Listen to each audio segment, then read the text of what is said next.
아멘. 3월 17일 월요일입니다. 오늘은 출애굽기 14장 1절로 마지막 31절입니다. 이스라엘 홍해에서 세례를 받다 라는 제목입니다. 이스라엘 홍해에서 세례를 받다. 오늘 본문은 성경에서 가장 유명한 사건 중에 하나이죠. 아마 노아 홍수처럼 안 믿는 사람들도 이 출애굽 홍해 사건은 대부분 다 알고 있는 사건입니다. 그런데 성경을 온전한 하나님의 말씀으로 역사 속에서 행하신 하나님의 그 실제 일들을 기록한 것이라고 믿지 못하는 사람들이 있어요. 그래서 이 홍해 사건도 이게 하나님이 진짜 홍해를 가르신 게 아니고 이스라엘이 진짜 홍해를 그 갈라진 홍해를 건너온 게 아니고 이 이스라엘은 홍해 바닷가의 그 갈대밭 사이를 지나온 거다. 그래서 그 수많은 사람들이 그 갈대 사이를 쭉 지나가니까 멀리서 보면 그 갈대 사이가 이렇게 쫙 갈라져 가지고 마치 바닷물이 갈라지는 것처럼 보인 것이다. 이렇게 이 홍해 사건을 해석하려는 사람들이 있어요. 하나님의 말씀을 믿지 못하니까 말이죠. 그랬더니 어떤 초등학생이 그랬다잖아요.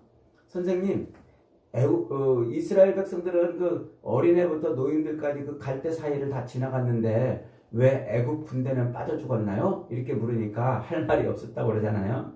그러니까 홍해가 갈라져 가지고 이스라엘이 거기를 지나왔다는 그것을 믿지 못하니까 그런 엉터리 같은 주장들을 해낸 것이죠. 이 홍해 사건은 역사 속에서 하나님이 실제 바다를 가르시고 이스라엘을 구원해내신 바로 그런 사건입니다. 이 홍해 사건을 통해서 하나님이 만들어내고 싶은 것이 있었던 거예요. 그것을 말씀하려고 그러는 것이죠. 자, 이스라엘이 10가지 재앙을 통해서 애굽에서 나온 이스라엘 백성들을 이제 하나님께서 비하히롯에 장막을 치라 이렇게 말합니다. 그것은 이제 바로로 하여금 저 이스라엘을 추격하면은 따라잡을 수 있겠구나. 요거를 떠올리게 하려고 그런 것이죠. 저들이 가봤자 얼마 못 갔구나. 그래서 바로로 하여금 다시 이스라엘을 추격하도록 만들어놔요. 그러니까 이제 이스라엘 백성들이 쫙 홍해 쪽으로 가니까 드디어 바로가 군대를 동원해가지고 이스라엘을 추격합니다. 그래서 여기 보니까는 군대의 병거가 600승이라 이렇게 말하고 있어요. 그러니까 어마어마한 군대를 지금 끌고 온 거예요. 어마어마한 군대를. 그래서 이스라엘을 다시 포로로 잡아오고 싶은 것이죠. 그랬더니 이 이스라엘 백성들이 이제 난리가 났어요. 야, 모세야, 우리가 죽을 데가 없어서 여기까지 우리를 끌고 나왔냐? 차라리 애굽 땅에 있었으면 좋았을 것을, 거기에 묻혔더라면 좋았을 것을. 우리가 애굽에서 그러지 않느냐? 응? 우리가 이곳에서 잘 먹고 잘 살 테니까 우리를 건들지 말아라. 여기 내비두라. 우리가 그러지 않았더냐? 그러니까 출애굽하기 전에 애굽 땅에서 이스라엘 백성들도 계속 하나님의 그 구원을 능력의 손을 보면서도 계속 원망하고 그랬던 거예요. 그런데 이제 하나님이 그 이스라엘을 그렇게 끌고 나오신 것이죠. 자, 그렇게 백성들이 모세에게 탄식하고 불평을 하고 그러자 모세가 뭐라고 그럽니까? 13절에 모세가 백성들에게 이르되 너희는 두려워하지 말고 가만히 서서 여호와께서 오늘 너희를 위하여 행하시는 구원을 보라. 너희가 오늘 본 애굽 사람을 영원히 다시 보지 아니하리라. 여호와께서 너희를 위하여 싸우시리니 너희는 가만히 있을지어다. 이스라엘 백성들이 할 일은 뭐냐면은 원망하고 불평하고 모세를 막 흔들어가지고 다시 애굽으로 돌아가는 게 아니라 가만히 서서 하나님의 구원을 보면 되는 거예요. 그것이 하나님이 이스라엘 백성들에게 요구하시는 것이죠. 자, 그러더니 이제 하나님께서 모세에게 말씀합니다. 손을 내밀어 가지고 바다를 갈라지게 하라 이렇게 말씀하시죠. 그러면서 이스라엘 백성들 앞에서 행했던 그 불기둥과 구름기둥이 이제 저 이스라엘 진 뒤로 갑니다. 그래서 이스라엘 백성들을 이끌고 갔던 여호와의 사자가 백성들 뒤로 가가지고 그 구름 기둥이 애굽 군대와 이스라엘 백성들 사이에 쫙 덮여가지고 이 애굽 군대는 아주 깜깜한 밤이고 아무것도 안 보이고 이스라엘은 밝은 빛을 누리면서 이렇게 홍해를 건너도록 하시죠. 그렇게 깜깜한 가운데서도 이 애국 군대가 추격을 멈추지 않습니다. 결국은 하나님이 밤새도록 동풍을 불게 해서 홍해를 쫙 갈라서 그 마른 땅을 이스라엘로 하여금 건너가게 하십니다. 그러나 다 건너간 다음에 모세가 다시 손을 내밀자 그 갈라졌던 바닷물이 벽이 됐던 그 바닷물이 쫙 합쳐져 가지고 거기를 기필코 쫓아왔던 그 모든 애국 군대가 다 이 홍해 바다에 수장이 되어버렸습니다. 그래서 그 모든 장면들을 이제 이스라엘 백성들은 자기들 눈으로 목도를 한 거예요. 그렇게 목도를 하고서 그들이 뭐라고 그럽니까? 31절에 보니까 오늘 결론이죠. 이스라엘이 여호와께서 애굽 사람들에게 행하신 그 큰 능력을 보았으므로 백성이 여호와를 경외하며 여호와와 그의 종 모세를 믿었더라.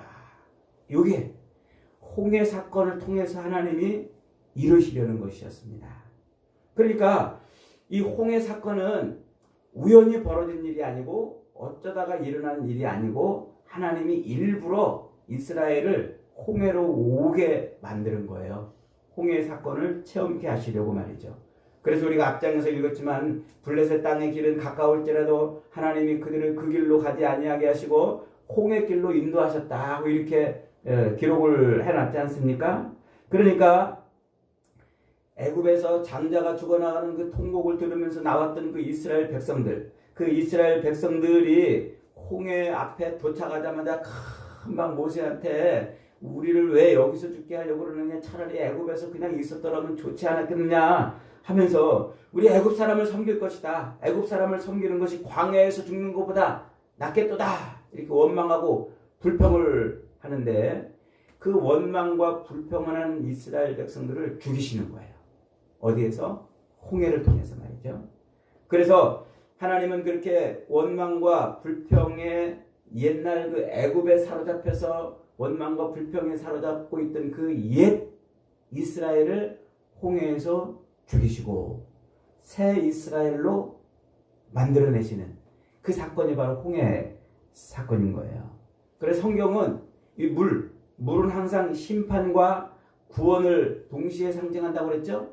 그래서 창세기 7장에서도 세상을 온통 하나님이 물로 심판하실 때 그때 노아에게 방주를 만들어서 그 안에 들어가 있으면 어떻게 된다? 구원을 얻는다 그러죠. 그러니까 물로 세상을 덮을 때에 하나님이 만들으라고 했던 그 구원의 방주를 만들어 놓은 노아와 그 식구들만 둥둥둥둥 떠가지고 구원을 얻는단 말이죠. 이렇게 물은 금방 심판과 구원이 동시에 일어나는 바로 그 사건을 의미해요. 그래서 심판과 구원을 동시에 상징하는 사건이 신약 성경의 언어로 세례라고 말해요. 세례. 그래서 신약 성경에서는 이 심판과 구원을 동시에 상징하는 의미로 성도들이 세례를 받는 거예요. 그래서 베드로 사도가 베드로전서 3장 21절에 보니까 그들은 전에 노아의 날 방주 예비할 동안에 하나님이 오래 참고 기다리실 때에 순종하지 아니하던 자들이라 방주에서 물로 말미암아 구원을 얻은 자가 몇 명뿐이니 겨우 8명이라 물은 예수 그리스도의 부활하심으로 말미암아 이제 너희를 구원하는 편이 곧 세례라 이렇게 말해요. 그러니까 성경에서 물은 심판과 구원을 상징하는데 그 심판과 구원을 상징하는 물을 신약 성경에서는 뭘로 보고 있다고요? 그리스도 안에 있는 세례라 이렇게 보고 있단 말이에요. 사도 바울도 지금 오늘 우리가 읽은 이 본문에서 홍해의 사건을 고린도전서 10장 1절로 2절에서 이렇게 설명합니다. 형제들아 나는 너희가 알지 못하기를 원하지 아니하노니 우리 조상들이 다 구름 아래 있고 바다 가운데로 지나며 모세에게 속하여 다 구름과 바다에서 세례를 받았다 이렇게 말해요. 그러니까 홍해 사건이 뭐라는 거예요? 이스라엘의 그 백성들이 다 모세에게 속하여 세례를 받은 사건이라 이렇게 말하고 있어요. 그러니까 홍해 사건은 그냥 단순한 홍해 사건이 아니고 하나님이 세상을 심판하시는 가운데 자기 백성을 구원하시는 그 세례, 물로 심판하시고 물로 구원하시는 그 세례를 상징하는 것이다. 이렇게 지금 말하고 있어요. 그래서 모세에게 속하여 세례를 받았다 지금 그러잖아요. 이 모세에게 속하여라는 말이 무슨 뜻일까요? 이스라엘 백성들이 애굽에서 나오기 위해서는 모세가 필요했다는 말이에요. 왜 하필이면 모세가 필요했을까요? 애굽에서 나온 사람은 모세밖에 없어요. 그래서 이스라엘 모든 백성들이 다 애굽에서 종살이하고 있을 때에 모세는 애굽 군대를 때려 눕히고서 거기서 애굽에서 나와가지고 광야에서 40년을 보내지 않습니까? 광야에서 양들을 돌보면서 40년을 지낼 때 그러면서 모세는 이 광야를 손바닥 들여다보듯이 보게 되는 거예요. 그러니까 애굽에서 나온 유일한 사람이 모세이고 광야를 손바닥 들여다보듯이 보는 사람이 모세인 거예요. 그러니까 모세의 품 안에서 이스라엘을 애굽에서 건져내기 위해서 모세를 택하시는 것이죠. 그렇게 하나님은 모세를 앞세워서 이스라엘을 건져내어 광야를 거쳐서 가나안에 들어가게 하시는 것입니다. 이게 그래서 모세에게 속하여 세례를 받았다라고 이렇게 말하는데 이게 바로 예수 그리스도에게 속하여 세례를 받았다는 것을 의미하는 거예요. 그러니까 이 모세가 누구를 상징하는 인물입니까? 예수님, 우리의 구원자 되시는 예수님을 상징하는 거예요. 그러니까 이 구원자 된 모세가 이스라엘 백성들을 모두 데리고 홍해 속으로 들어가서 다시 나오니까 그것이 이스라엘 백성들을 물에서 다 죽이고 거듭나는 하나님의 백성으로 나오는 그런 모습인 거예요. 그래서 모세를 통해서 애국 군대는 빠져 죽고 모세에게 속하여 이스라엘이라는 하나님의 백성들이 살아 올라오는 장면이 바로 홍해 사건인 거예요. 그래서 이 홍해 사건은 물로 인해서 죄를 심판하시고 그 물 속에서 자기 백성을 건져내시는 바로 그 세례를 의미하는 거죠. 그래서 사도 바울이 그 홍해 사건을 이스라엘이 세례를 받은 것이다 라고 이렇게 표현을 하고 있는 것이고 우리도 그리스도 안에서 세례받는 것이 바로 그 죄악에서 건져진 것을 의미한다 이렇게 말하고 있어요. 그래서 오늘 본문의 홍해 사건을 이스라엘이 모세에게 속하여 세례를 받았다라고 하는 이것을 가지고 신약성경에서는 우리가 그리스도 안에서 물과 성령으로 세례를 받았다 하는 말을 만들어내는 것이죠. 그러니까 물은 뭡니까? 물은 세상을 심판하시는 심판의 도구이면서 그 물을 통해서 자기 백성들을 구원해내시는 구원의 능력을 선포하는 거예요. 그걸 가장 극명하게 보여주는 사건이 마가복음 5장에 나오는 거라사 광인의 사건이에요. 거라사 광인. 갑자기 왜 거라사 광인 얘기가 나오느냐면 이게 물에서 심판을 하고 그리고 그 물속에서 자기 백성을 구원해내시는 하나님의 구원을 가장 예수 그리스도를 통한 구원을 가장 잘 설명하는 것입니다. 마가복음 5장 1절로 8절에 가면 예수님이 저 바다 건너편 거라사 지방에 가잖아요. 그 거라사 지방에 갔더니 귀신 들린 한 사람이 거기 무덤 사이에서 쇠고랑 차고서 막 왔다 갔다 하면서 막 그 사람이 막 난폭하게 난동을 부려요. 아무도 누가 제어할 수 없고 그러니까 막 이 귀신 들린 이 쇠고랑 찬 이 사람이 그냥 막 자기 몸을 자해하면서 그렇게 막 자기를 과시하고 막 난동을 이렇게 피우죠. 근데 예수님이 지나가다가 그걸 보시고 그 광인에게 갔었어요. 미친 귀신 들린 사람한테. 그리고서는 그 귀신 들린 사람에게 가가지고 뭐라고 말합니까? 더러운 귀신아 그 사람에게서 나오라 이렇게 해요. 그랬더니 그 사람 속에 있던 귀신이 예수님한테 뭐라고 말을 하니까 예수님한테 뭐라고 말을 하냐니까 우리를 여기서 내보내지 마십시오. 우리를 제발 그냥 놔두십시오. 그렇게 말합니다. 그런데 그때 돼지떼가 옆으로 이렇게 지나가는데 예수님이 그 귀신, 그 군대 귀신을 그 사람에게서 뽑아가지고 그 돼지떼에다가 다 집어 들어가게 해요. 그리고서는 그 돼지떼가 산비탈을 내려가가지고 전부 어디에 빠져 죽었어요? 다 바다에 빠져 죽어요. 그러면서 이 귀신 들렸던 사람은 깨끗하게 치료가 되고 회복이 되는 것이죠. 그러니까 그 군대 귀신 들린 그 군대 귀신을 모두 다 돼지떼에 넣어가지고 바다에 몰살을 시키고 수장을 시키는 것입니다. 왜 하필이면 돼지떼일까요? 돼지는 이스라엘 백성들에게 아주 부정한 짐승이에요. 하나님과 가까이 할 수 없는 그런 짐승이죠. 그래서 나중에 한참 뒤에 그 안티오코스 에피파네스에 의해서 돼지 피가 막 성전에 뿌려져서 이스라엘을 더럽히는, 예루살렘 성전을 더럽히는 그런 일들이 막 벌어지지 않습니까? 그러니까 오늘 홍해 사건이 이스라엘만 홀딱 구원하면 되지 왜 굳이 애국 군대를 다 끌고 와가지고 애국에서 그 군대가 수장되게 만들어 놨는가 하면은 하나님의 그 심판이 물로 이루어진다는 것을 보여주고 있는 것이죠. 애국은 당시 세계 최강의 나라였어요. 세상에서 가장 가치 있고 힘 있는 세력이었죠.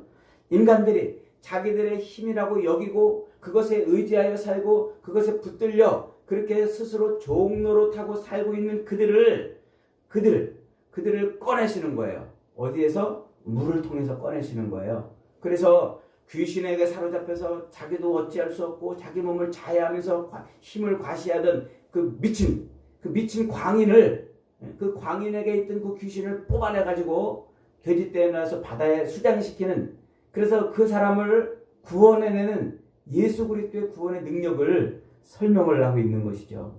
그러니까 이 하나님의 구원은 하나님 없이 살고 세상의 힘과 악한 영에 붙들려가지고 거기에 붙들려 살고 있던 사람들을 어떻게 해서요?